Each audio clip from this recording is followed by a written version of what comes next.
தமிழகத்தை தொன்று தொட்டு பன்னெடும் காலமாக ஆட்சி செய்து வந்தவர்கள் மூவேந்தர்கள். மூவேந்தர்கள் என்று சொல்லும்போது நாம் முதலில் சொல்லுவது சேரர்கள். இன்றைய காலகட்டத்தில் பாண்டியர்கள் மற்றும் சோழர்களை படித்த அளவிற்கு கூட நம்ம சேர மன்னர்களை பற்றி படிக்க கிடையாது. இதற்கு மிக முக்கியமான காரணம், சேர மன்னர்கள் இன்றைய கேரளா பகுதியை ஆட்சி பண்ணாங்க. இன்றைய காலகட்டத்தில் கேரளா என்பது மலையாள தேசமாக இருப்பதன் காரணமாக சேர மன்னர்களின் முழுமையான வரலாறு நமக்கு தெரியாமலே போய்விட்டது. நம்முடைய மொழிக்காகவும் நாட்டுக்காகவும் சோழர்களும் பாண்டியர்களும் எந்த அளவிற்கு முக்கியத்துவம் கொடுத்தார்களோ அதே அளவிற்கு சேரர்களும் முக்கியத்துவம் கொடுத்திருக்காங்க. தமிழர்களின் மிக பெரும் காப்பியமான சிலப்பதிகாரத்தை நமக்கு கொடுத்ததே சேரர்கள் தான். இப்படிப்பட்ட சேர மன்னர்களின் வரலாறு என்பது இதுவரைக்கும் நமக்கு முழுமையாக தெரியாமல் தான் இருக்கிறது. இதுவரைக்கும் யாருமே சேர மன்னர்களின் வரலாற்றை ஆரம்பத்தில் இருந்து இறுதி வரைக்கும் பேசவே கிடையாது. இதனால நம்ம என்ன பண்ண போறோம்னா, சேர மன்னர்களினுடைய வரலாற்றை ஆரம்பத்தில் இருந்து முடிவு வரைக்கும் தெளிவாக நம்ம பார்க்க போறோம். சேர மன்னர்களின் வரலாற்று தொடர்ல சேரர்கள் என்றால் யாரு, இவங்க எந்த பகுதியை ஆட்சி பண்ணாங்க, இவங்க எப்படி வீழ்ச்சி அடைந்தாங்க, தமிழ் மொழிக்கு இவங்க கொடுத்த முக்கியத்துவங்கள் என்னென்ன என்பதை பற்றி நம்ம தெளிவாக பார்க்கலாம். அதில் முதல் பதிவாக சேரநாடு பற்றியும் சங்ககால கட்டத்தில் சேரநாட்டை ஆட்சி செய்த சேர மன்னர்கள் பற்றி நம்ம இந்த பதிவில் பார்க்கலாம். மேலும் இது மாதிரியான பல வரலாற்று பதிவுகளுக்கு நம்முடைய சேனலை சப்ஸ்கிரைப் பண்ணிக்கங்க.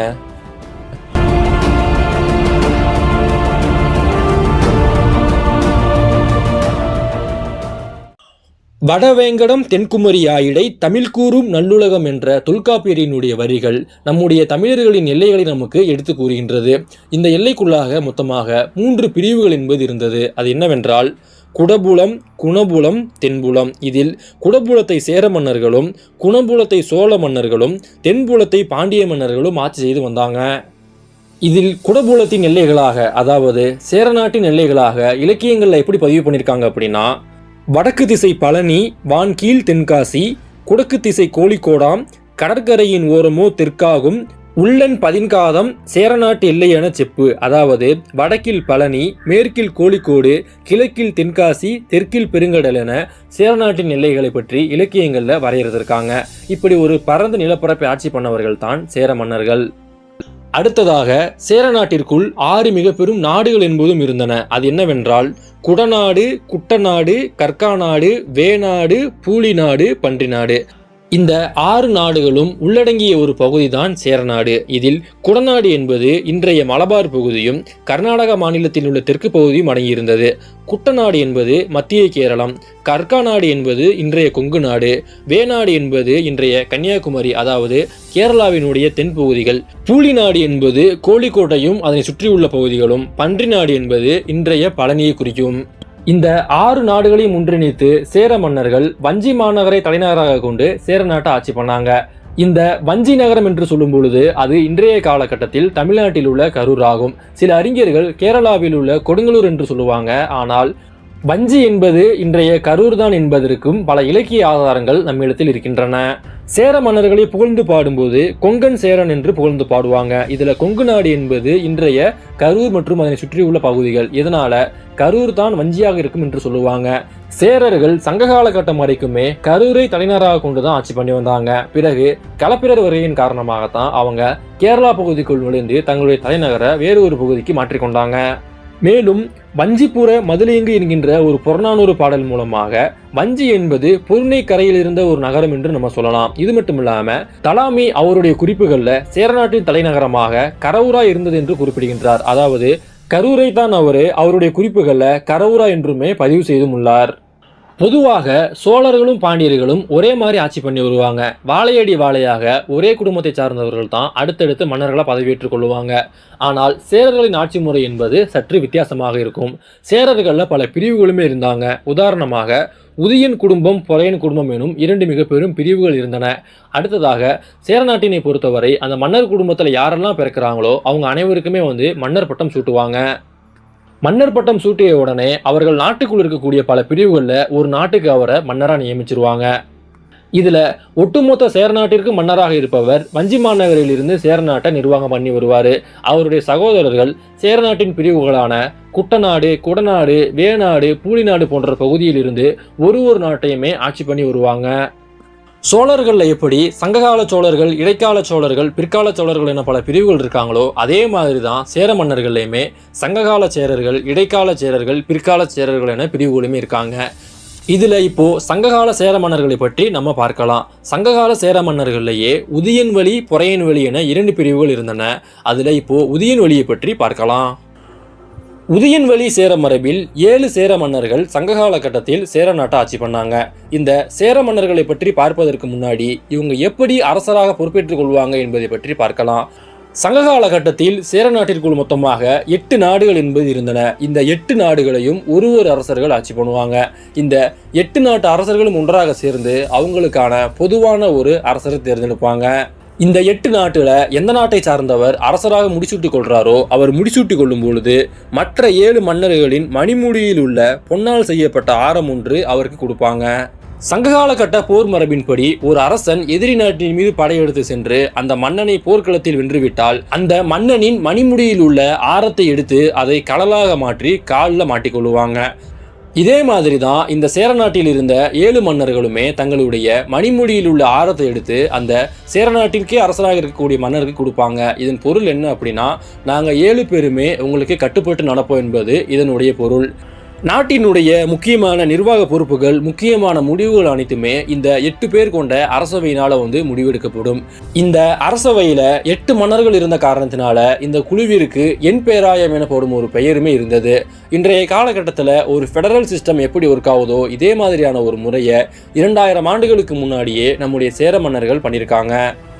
சங்க காலகட்டத்தில் உதியன்வழி சேர மரபில் 7 சேர மன்னர்கள் இருந்தாங்க. அவங்க யாருன்னா பெருஞ்சோற்று உதியன் சேரலாதன், உதியன் சேரல், இமயவரம்பன் நெடுஞ்சேரலாதன், பல்யானை செல்கெழு குட்டுவன், கலங்காய் கண்ணி நார்முடி சேரல், சேரன் செங்குட்டுவன், ஆடு கோட்பாட்டு சேரலாதன் எனும் 7 மன்னர்கள் சங்ககால கட்டத்தில் ஆட்சி பண்ணாங்க. இவங்க உதியன் வழியை சார்ந்தவங்க.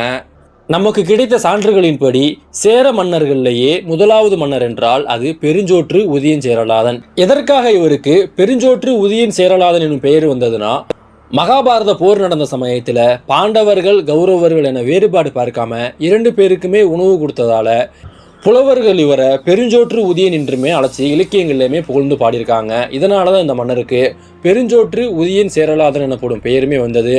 இந்த மன்னனை பற்றி கிடைக்கக்கூடிய குறிப்புகள் இது மட்டும்தான். இவருக்கு அடுத்து சேரநாட்டை ஆட்சி பண்ண மன்னர் யாருன்னா அது உதியன் சேரல். உதியன் சேரலினுடைய ஆட்சி காலகட்டத்தில் வஞ்சி நகரை தலைநகராக கொண்டு சேர நாட்டை ஆட்சி பண்ணாரு. இவருடைய ஆட்சி காலகட்டத்தில் தென்பாண்டி நாட்டின் மீது படையெடுத்து சென்று அதை சேர நாட்டுடன் இணைத்து கொண்டாரு. இவர் சுற்றி இருந்த அனைத்து நாடுகளையும் கைப்பற்றிய காரணத்தினால இவர் இலக்கியங்களில் எப்படி புகழ்ந்து பாடியிருப்பாங்கன்னா, நாடுகான் அகற்றிய உதியன் சேரல் என்று பாடியிருப்பாங்க. அதாவது கதிரவன் இவனுடைய நாட்டிலே தோன்றி இவனுடைய நாட்டிலே மறையும் அப்படின்ட்டு சொல்லியிருக்காங்க. தென்பாண்டி நாட்டையும் கொங்கு நாட்டையும் கைப்பற்றிய பிறகு போரில் உயிர் நீத்த வீரர்களுக்காக இவர் பெருஞ்சோற்று விழா என்பதையும் நடத்தியிருக்காரு. இந்த பெருஞ்சோற்று விழா என்பதும் சங்ககால கட்டத்தில் இருந்த ஒரு மரபாகும்.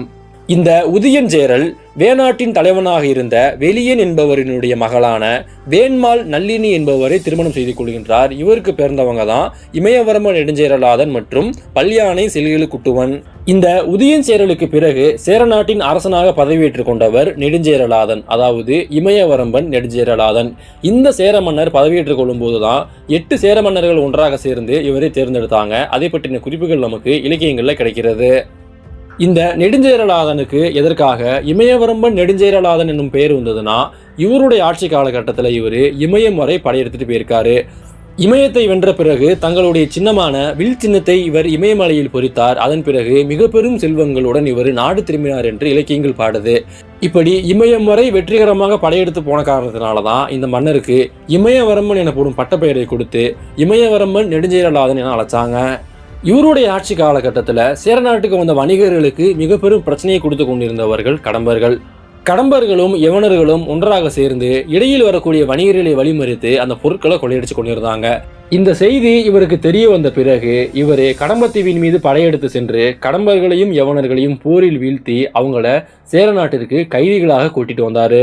இமயவரம்பன் நெடுஞ்சேரலாதனுடைய ஆட்சி என்பது ஒரு பொற்கால ஆட்சியாக இருந்தது. நாடும் நாட்டு மக்களும் செழிப்பாக இருந்தாங்க. இவருடைய ஆட்சி காலகட்டத்தில் வாழ்ந்த ஒரு புலவர் தான் குமட்டூர் கண்ணனார். இவர் தான் 1810 இந்த மன்னரை பற்றி புகழ்ந்து பாடியிருக்காரு.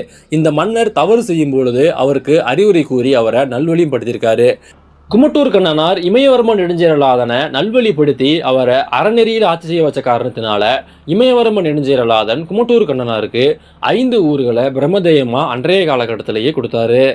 இமயவர்மன் நெடுஞ்செழியலாதன் சேரநாட்டை ஆட்சி பண்ண அதே சமகாலகட்டத்தில் குடநாட்டை ஆட்சி பண்ணவர் தான் பல்யானை செல்கிழு குட்டுவன். இவர் இமயவர்மன் நெடுஞ்செழியலாதனுடைய தம்பி.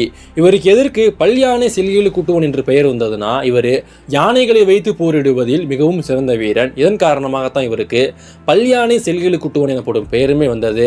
இமயவர்மன் நெடுஞ்செழியலாதன் வடக்கு நோக்கி சென்றிருந்த சமயத்தில் நீலகிரி மலைப்பகுதியில் இருந்த அகப்பா என்ற இடத்தை ஆட்சி செய்த உம்பர்காட்டு சிற்றரசன் சேரநாட்டுக்கு எதிராக கலகம் பண்ணாரு.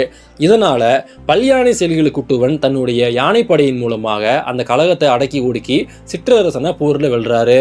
இந்த ஒரு நிகழ்வை இலக்கியத்துல உம்பர்காட்டை தன்கோல் நிறியி அகப்பா எரிந்து பகற்றி வேற்று என்று புகழ்ந்து பாடியிருக்காங்க. இவர்களுக்கு பிறகு சேரநாட்டை ஆட்சி செய்தவர்கள் சேரன் செங்குட்டுவன் மற்றும் கலங்காய் கண்ணி நார்முடிச்சேரல். இதில் சேரன் செங்குட்டுவன் இமயவர்மன் நெடுஞ்செழியலாதனுக்கும் நற்சோனைக்கும் பிறந்தவர். கலங்காய் கண்ணி நார்முடிச்சேரல் இமயவர்மன் நெடுஞ்செழியலாதனுக்கும் பதுமன் தேவிக்கும் பிறந்தவர். இமயவர்மன் நெடுஞ்செழியலாதனுக்கு பிறகு சேரநாட்டின் அரசனாக பதவியேற்றுக் கொண்டவர் சேரன் செங்குட்டுவன். அதே சமயத்தில் பல்யானை செல்கிழு குட்டுவன் குடநாட்டை ஆட்சி பண்ண சமயத்துல அவருக்கு உறுதுணையாக இவர் குன்றநாட்டை ஆட்சி பண்ணாரு. பிற்கால கட்டத்தில் பல்யானை செல்கிழு குட்டுவன் துறவம் போயிட்ட காரணத்தினால அவர் ஆட்சி செய்த பூலி நாட்டையும் குடநாட்டையும் இவர் சேர்த்து ஆட்சி பண்ணாரு. கலங்காய் கண்ணி நார்முடிச்சேரலுக்கு எதற்காக நார்முடிச்சேரல் எனும் ஒரு பட்டப்பெயர் வந்ததென்றால், இவர் ஆட்சி செய்த சமயத்துல வடக்கே இருந்த துளுவர்களும் கோசர்களும் பூலி நாட்டின் மீது படையெடுத்து வந்தாங்க. அந்த சமயத்துல நார்முடிச்சேரல் பூலி நாட்டுக்குள் நுழைந்து அங்க இருந்த கோசர்களையும் நன்னனையும் போர்க்களத்திலேயே வென்றாரு.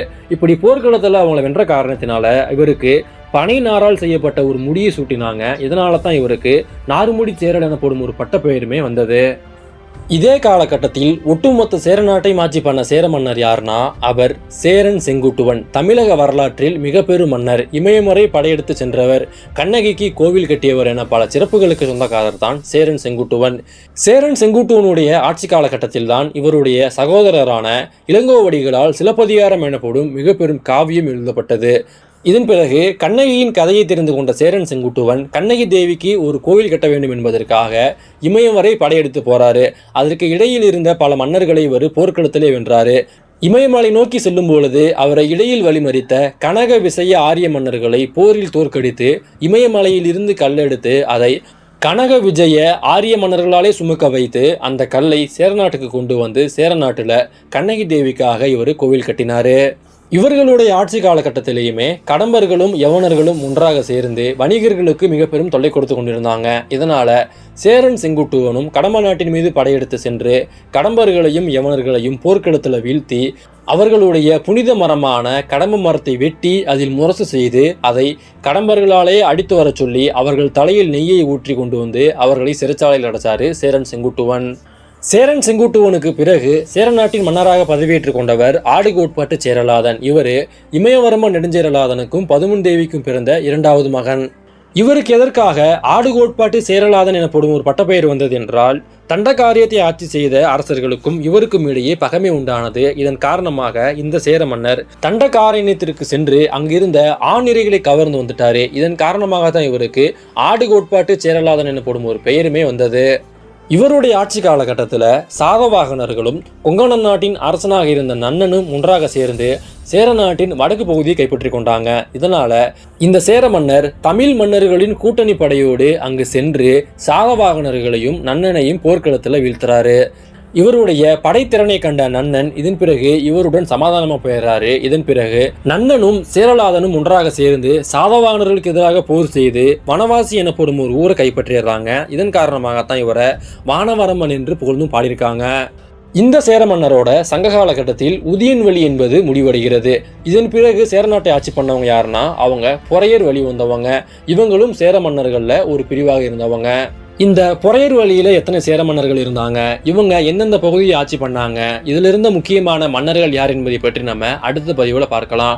இந்த வீடியோ உங்களுக்கு பிடிச்சிருந்தா லைக் பண்ணுங்க, ஷேர் பண்ணுங்க. உங்களுக்கு அடுத்து எந்த மாதிரி வீடியோ வேணுங்கிறதையும் மறக்காம கமெண்ட் பண்ணுங்க.